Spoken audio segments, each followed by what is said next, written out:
From Chicago's Can TV, a look at the week's events is reported in the newspapers, in the blogs and online, and on radio and TV. This is Chicago Newsroom.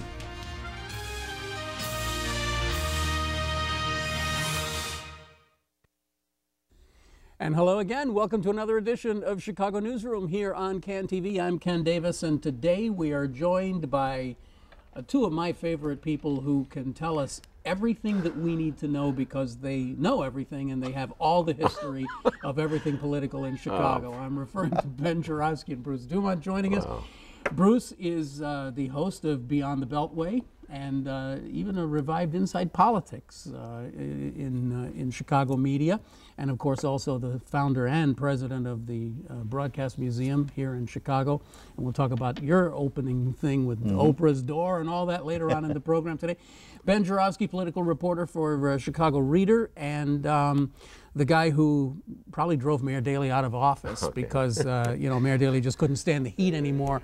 All the stuff that Ben was writing about TIFs, and so we have lots to talk about today.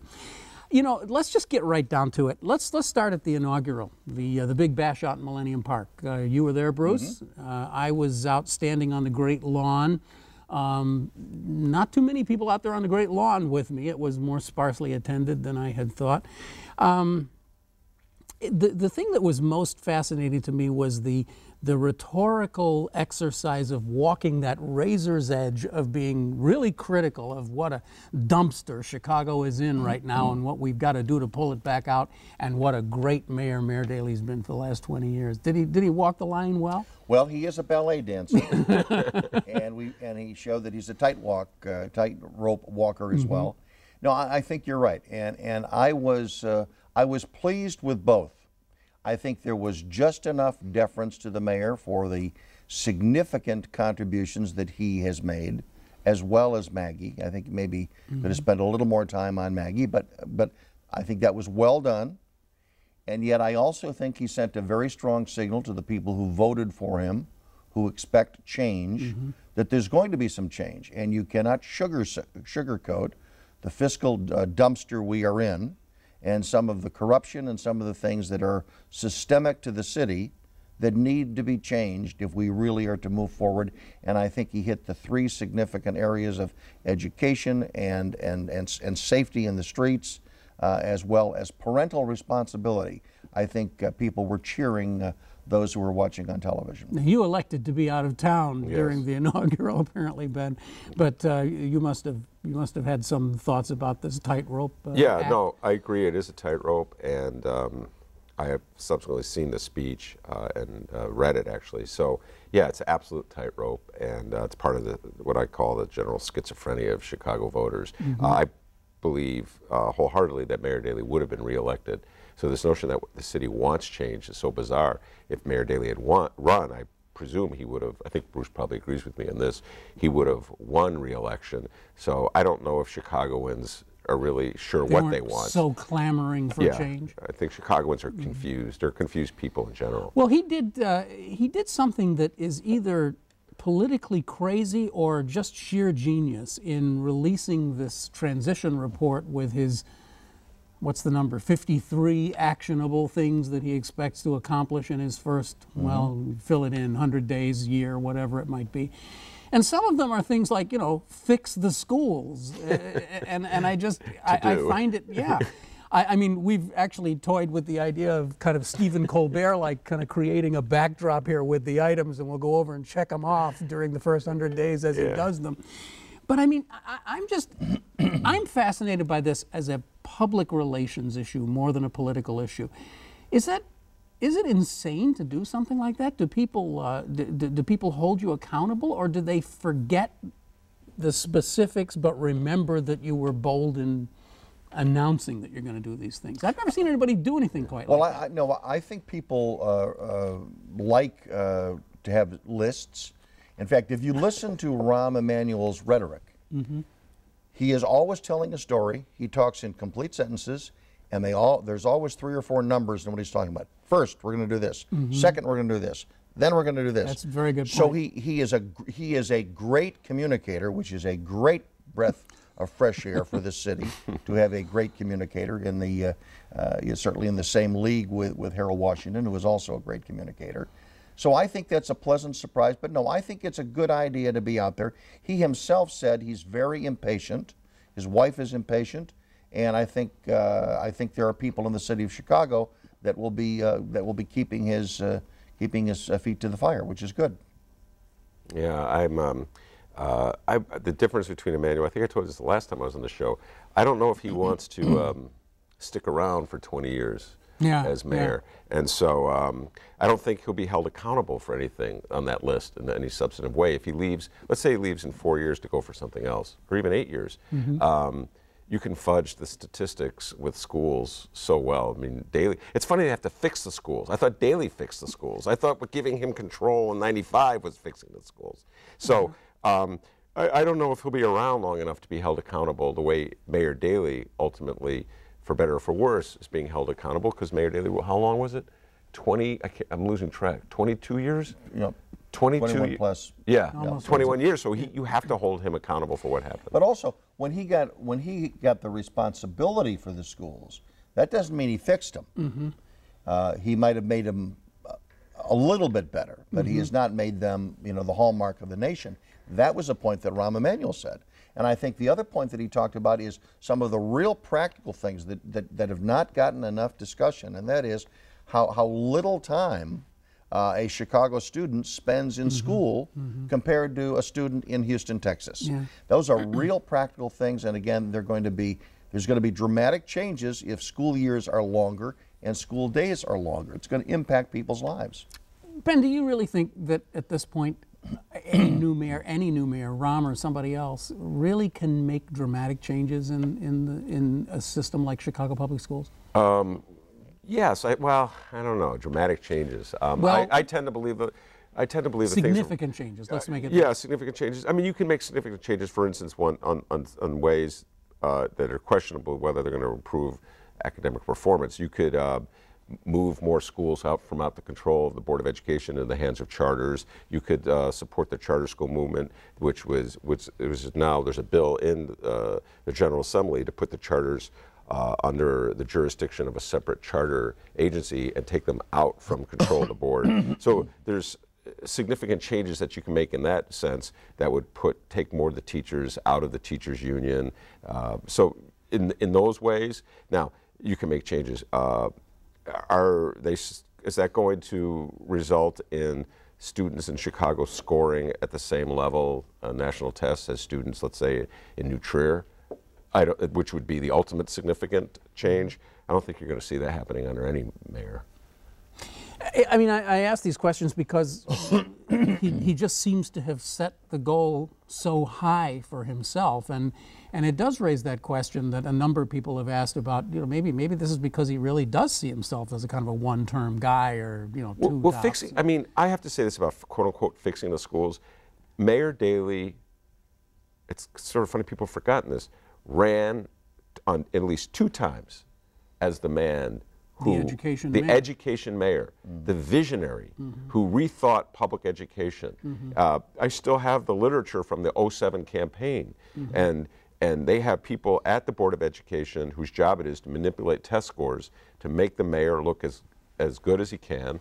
I think ultimately Paul Vallis was ushered out because there was one of the reasons, I think he aggravated the hell out of the mayor, but there was a flattening out of test scores. I think there's only so much you can manipulate them. Right. They brought in Arnie Duncan. So I do believe that mayors like to hang their hat on this. This is probably the most significant Well, it's the thing that people are so concerned about, the public safety in schools, yes. right? But again, they're both tied to the third point that he hit, which and I think hit very well. And that is the issue and the responsibility of the parent.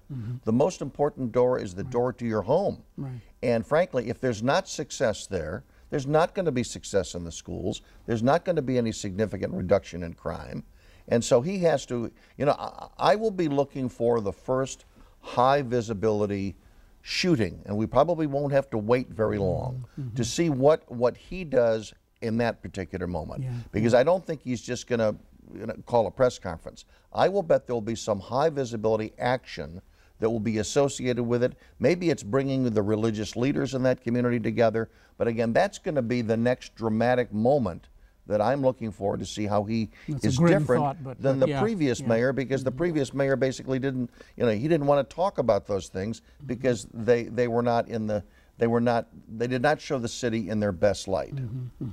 I'm kind of jumping around here a little bit, but I couldn't help but notice that in the inaugural speech there was little and perhaps no mention of public housing. Maybe I'm wrong about that. Maybe he mentioned it a little bit, but it's significant to me because he was the vice chair of the board during the creation of the plan for transformation. So he has his thumbprints all over what's going on at the CHA right now, and my impression has been that he's kind of pulled away from it and doesn't want, at least publicly, to be associated with it. Is that fair? Well, we were chatting about our old days before we went on the air. We've both been around for a long time, but when I first moved to Chicago in the early 80s, public housing was a huge issue on many fronts.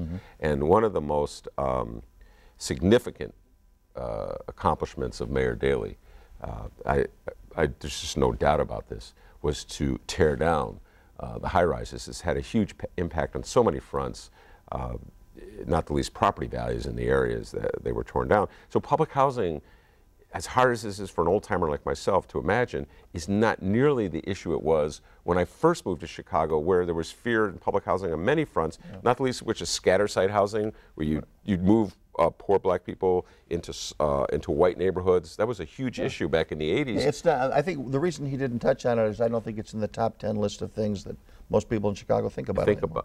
Unless you're poor and need a house. Yeah. Well, there is that. Yeah, and you're not on the top 10 list of Rahm Emanuel. And the depopulation of Chicago that's been going on in the last few years, the overwhelming majority of which is African Americans.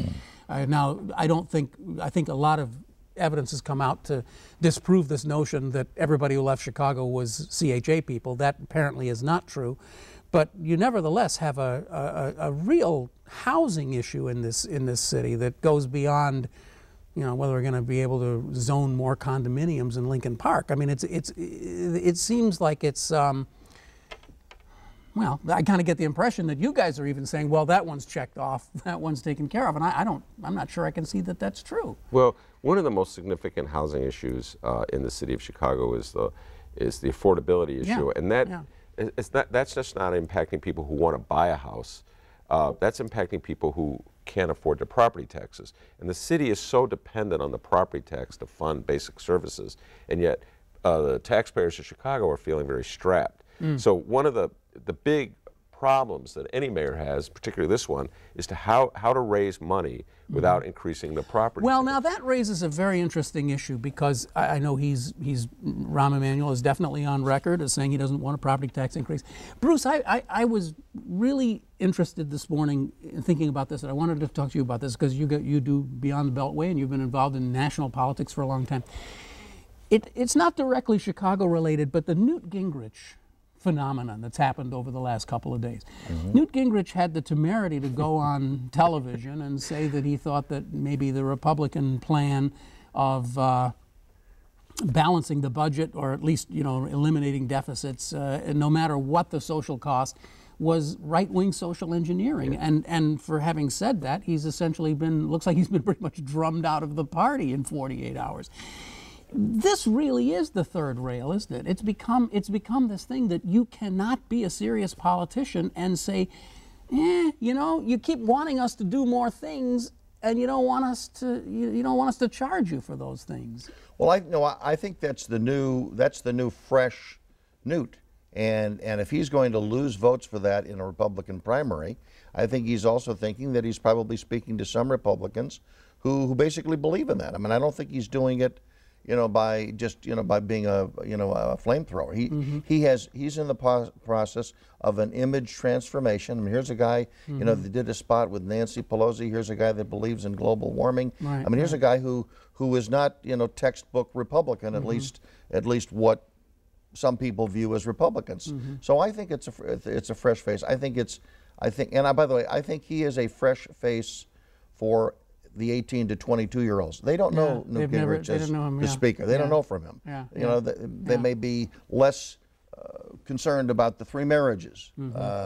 So I think that, you know, and also I think in any Republican debate, he'll dominate the debate. So he's not dead this morning. He and Ron Paul will dominate the debates because they are the 2 Republicans who will bring ideas, controversial ideas, to a discussion. The others they're all playing from the songbook. But is it at this point just impossible to be in politics and to raise the issue that it's just maybe possible that your property taxes aren't quite as high as you think they are with respect to everything that we do for you, and that maybe it's time for you to put some money on the table? Well, what Gingrich was referring to with the social engineering comment was Congressman Ryan's proposals for Medicare, right, which is the third rail, which is the federal equivalent of property taxes. You can't touch Medicare. Senior citizens vote. It's like the free rides and the CTAs and the Metras and such. It's so long to deal with that one. So yes, property tax. I believe he will ultimately raise the property tax, Emanuel. But I think he will be very artful. Yes, he'll be very artful in the way he does it. So he'll pretend as though he's not raising it when in fact he is. I think, by the way, that the other thing that's going to be interesting to watch is how the grunts in the field, the men and women who make up the bureaucracy of Chicago, who are entrenched for a variety of reasons, maybe some of them go back even before Richard M. Daley, how they respond to the new dictates from the 5th floor. Are they going to say, are they going to be out there cheering? I mean, I thought that of all the applause lines, the applause line that got the least amount of applause was the one in which he talked about, we're going to shake things up within the bureaucracy, and we're going to get a day's pay for a day's work. I mean, that was tepid. That was tepid. Schools, everybody was cheering. Crime, everybody was cheering. But so it's going to be this. It's going to see, you know, how he sends a message to the commissioner or to the deputy commissioners of streets and sand and building and everybody else, you know, that things are going to change. And as he said, I don't want to have anybody come in to tell me that we're not going to do this because this is the way we've already done it. So that is very refreshing. I will tell you, as someone who's followed politics for a long time, if Rahm Emanuel meant what he said, and I think he did, and he can pull even 20% off of what he promises, I think he will be propelled as perhaps the greatest mayor in the city of Chicago. So that is the pudding of which the proof needs to be shown or something. Right.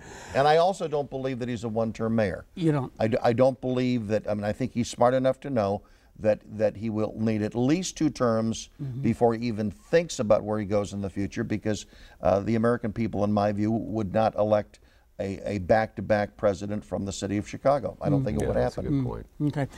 You know, I think you have a particularly interesting insight into Rahm Emanuel, the man, because as far as I know, Bruce and I worked together many, many years ago over in public radio, and you were then you started doing Inside Politics on WBEZ in whatever that was, 1934 or 1980, 1934. With the big microphones. Yeah, I think I saw the first show. Talking about the Dillinger shoot. That's right. But one of your regular guests was this punky little kid, Rahm Emanuel, who used to come bounding into the studio. He was I don't even know what he was. It was a political operative. Well, he was raising money for Mayor Daley at the time. He was relatively a behind-the-scenes guy.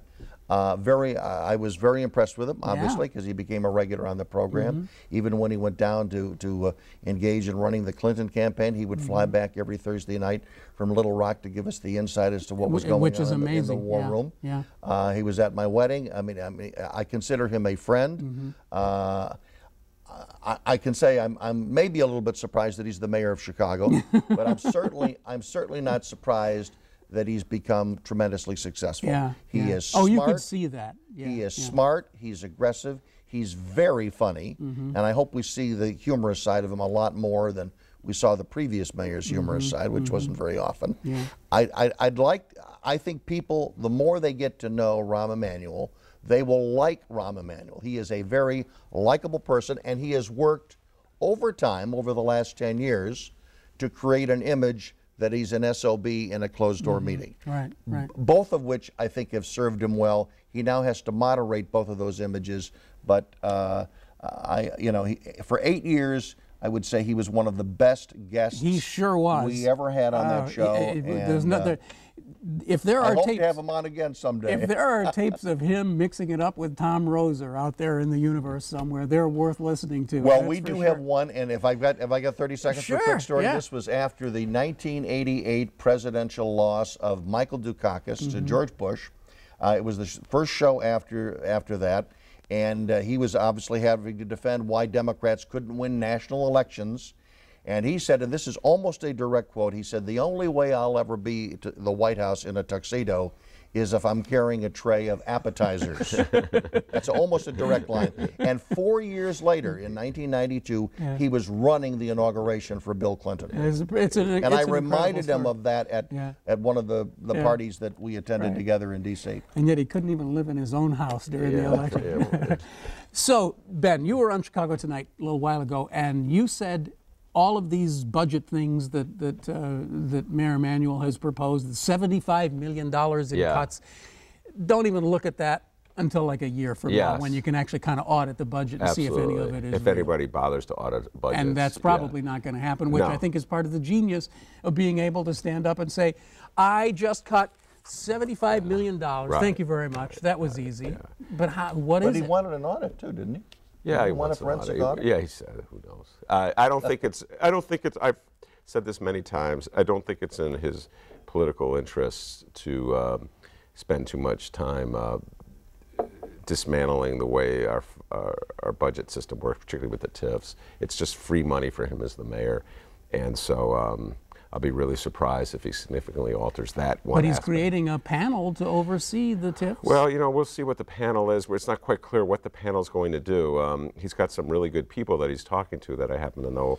But, I just want to tell people that we're in the TIF area here. It's always another world, but people start falling asleep as the mayor takes their money. But we already have a panel that's charged by state law to oversee that. It's called the Chicago Development Commission. It's a whiz-bang job, by the way. One of your favorite One of my favorite, that and the Board of Ed. They've made your career. Yeah, they made my career. Right. Well, the Board of Ed has helped too. Yeah. But anyway, so, we already have such a baby. So, and they are statutorily charged with the job of overseeing the whole process. So if he really wanted to take charge of the TIF program and alter it, what he would do is what he did with the board, ask all the members of that body to step down, and then to take all the people he's talking about putting on this advisory task force to sit on there and actually have jurisdiction over this. He could appoint different people to another entity that nobody's ever heard of, the Joint Review Board, which oversees every single TIF creation. So I say this in all seriousness, it's not in his political best interest to end this, because this is the only source of discretionary money a mayor has, or the biggest source of discretionary money a mayor has, and it takes money to pay for these things. So I don't see any significant change in that. I was impressed. I took a little screen grab here of you appearing on Chicago. You like the tie? Chicago Tonight. Look at that. Ben Joravsky wearing a tie. You don't see that every day. Well, it's Channel 11. Thanks. We appreciate that. Yeah. Well, you never wear a tie. So no, I never do either. Right. So this morning we awake to hear that Rahm Emanuel is really pushing very hard on the casino thing. I wasn't really sure if he was serious about that or not, but apparently he is. He's talking to the legislative leaders. He wants a casino in Chicago. It's money. Stupid idea, good idea? I think there will be a casino in Chicago. I think it's the right time for it. And I think clearly the voters realize we got to raise some money. It's interesting you said before about Rahm Emanuel as a communicator. This debate has been going on for 20 years about whether there should be a casino in Chicago, and I thought I'd heard every argument there was, and he gave the news media the head bite yesterday at his thing. He said, Chicago already has a casino. The problem is it's in Hammond, and we want it in Chicago. Yeah. And I thought, that's a kind of a tough argument to stand up against. But I mean, I don't know. It always seems like kind of like the cheesiest way to raise money. Well, I mean, the moralist in me gets all upset about. I used to be a big gambler myself, and I'm sort of reformed, so I know it's not a big gambler. I played poker with my buddies, but anyway, and I went to the racetrack. Okay, and I lost my house. No, I'm just kidding. But no, I'm sympathetic to the notion that it is a form of addiction, and you can get very compulsive about it. Preys on some of the people who need be preyed on the least. Yes. So as a way to meet your budget needs, I think it's. But we're looking for something to do with that Lakeside Center out at McCormick Place, right? It's been sitting there for 10 years, just waiting for that casino to come in there. You mean the east side? The east side of the big black monolith building. Yeah, where the perfect place, or I guess the old post office. There's a million places. I think it'll also happen. I mean, I think this is the time that the stars are lined up, and this is going to happen. And I think that Speaker Madigan has never been a huge fan of it, but I think also he realizes that dollars have to be raised, and this is probably the least intrusive way of doing it. And in the biggest news of all, in Chicago the last week, Oprah Winfrey has donated her doors to your museum. Or door. Well, she donated those many years ago, but again, she's. I think the big story is that she's ending her broadcast. right. But again, we were able. We were able to bring the doors out, and her doors are the first thing that you see when you walk through the new doors of the Museum of Broadcast Communications. And again, we have it's just the lobby area at the moment, but we're letting people come in, and as part of the celebration of Oprah's tremendous contributions, I think, to the city and certainly to American television, the fans can come in and take a look at them at the new NBC. Weekdays from noon. Oh, it's just a regular thing. It's not a specific time. Okay. Weekdays from noon to 5. Great. Weekdays from noon to 5. Over at the Museum of Broadcast Communications. 360 North State Street. Excellent. So happy to hear that that's happening. So looking forward, what do you think? Just give me your 20-second elevator pitch for what you think the Rahm Emanuel administration is going to be. Will it succeed? Oh yes, I pretty much agree with Bruce in terms of the man's political capabilities. I think he'll be very popular in Chicago. I think he'll be like Bloomberg in New York. I'm not sure how long he'll stick around, 4 years or 8 years, one or the other. I think he'll be unbeatable. And he doesn't need the ward structure to raise his money. He can go to Hollywood and get it. So he's got a level of independence that we've never seen before. We haven't had a ward structure in a long time, though. Really, when you think about it. I think he'll make friends with a lot of the members of the city council. And again, he has set a very high bar for himself. He is an overachiever. He will admit that. He has the communication skills, and I think on day one, he is a national mayor. He is a nationally known mayor. That's for sure. And because of that, I think that celebrity will keep a media spotlight on him. He knows the importance of the media spotlight. He knows it as a heat lamp as well as a spotlight, and he'll use it well, and I think he will be a great mayor. And that's going to have to wrap it up for Chicago Newsroom for today. I want to thank Bruce DuMont not only for being here today, but for also pointing out you were here on one of our first shows and said, Ken, if you're going to do a show, you got to have mugs. So we got mugs. And I now have a set. I have two. So we got mugs. You got to keep these? You've been watching, you can too, Ben. You've been watching Chicago Newsroom here on CAN TV. It's a community service of CAN TV. And you can find us here on cable, but you can also see this and other programs online at cantv.blip.tv. And you can check us out there or subscribe on iTunes. You can watch us in video, audio. We're just absolutely everywhere. Carrier Pigeon? Carrier Pigeon. That's the new service we're just launching. I'm Ken Davis. Thanks for watching us. We'll catch you next time on Chicago Newsroom.